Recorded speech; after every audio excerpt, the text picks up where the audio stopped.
안녕하세요. 하루 필수 말씀 충전 하필큐티 조종환입니다. 오늘 함께 나눌 하나님 말씀은 시편 95편 1절에서 11절까지 말씀입니다. 오너라 우리가 주님께 즐거이 노래하자.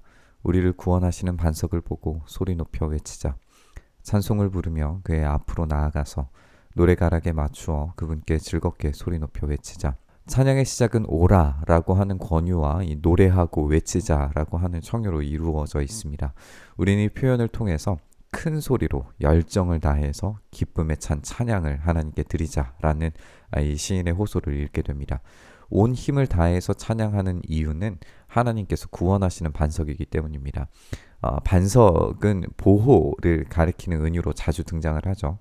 따라서 하나님께서 보호해 주심을 있는 힘껏 찬양해야 합니다. 시인은 구원의 반석 되신 하나님을 온 힘 다해 찬양해야 한다고 말하고 있는데 이스라엘은 참되신 하나님을 제대로 파악하기는커녕 하나님을 배신하는 길에 자꾸만 들어섭니다.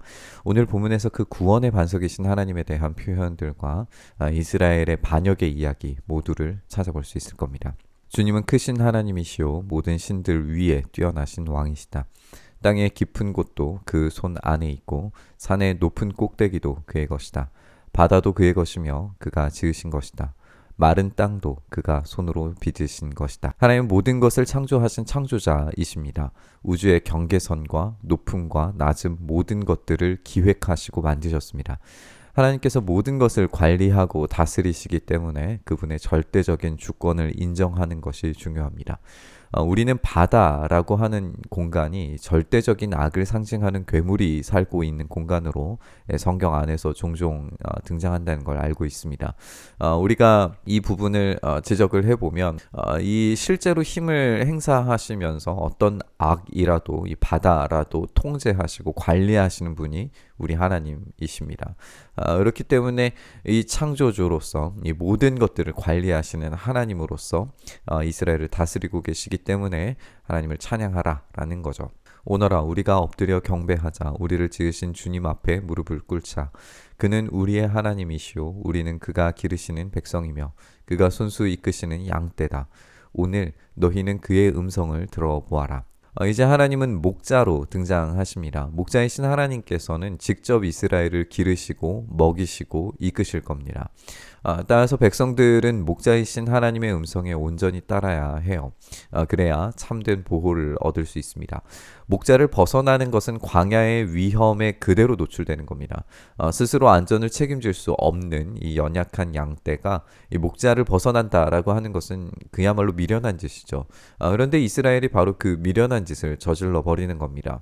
무리바에서처럼 마사 광야에 있을 때처럼 너희의 마음을 완고하게 하지 말아라.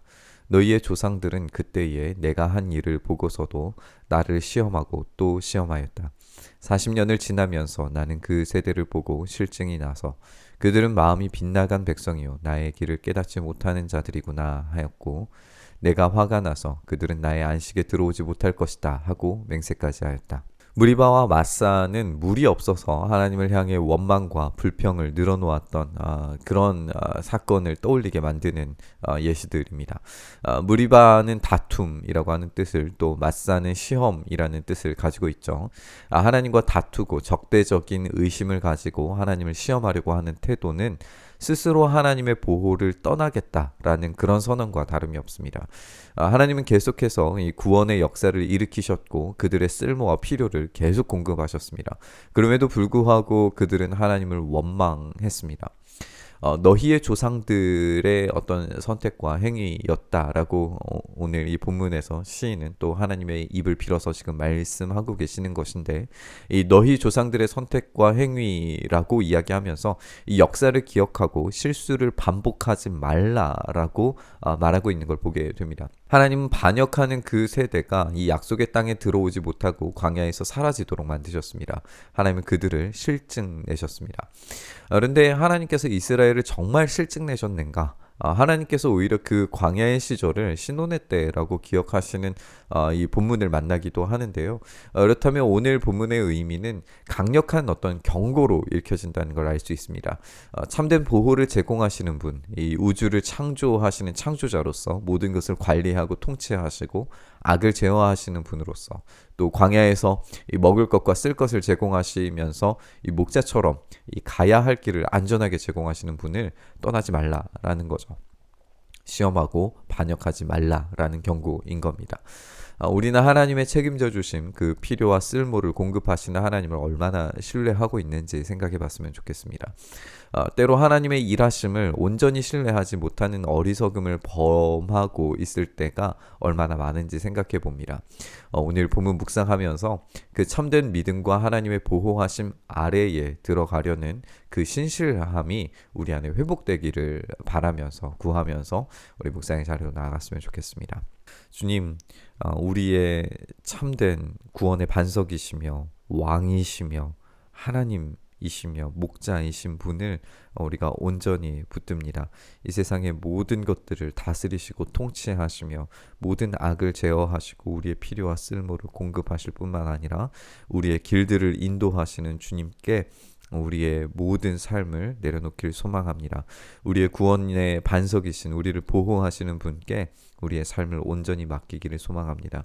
주님, 우리가 그렇게 살지 못하는 인생을 오늘도 한 걸음 내디뎠다면 주님의 도우심을 따라 다시 한번 믿음으로 결단하며 주님의 보호 아래 들어가길 소망하오니 주여 우리를 보호하시고 붙들어 주시고 우리의 필요와 쓸모를 공급하시고 우리를 채워주시며 하나님의 일하심 안에 우리의 삶이 놓여지게 하여 주시옵소서. 그 일을 행하시길 소망하며 우리 주님 예수님 이름으로 기도드리옵나이다. 아멘.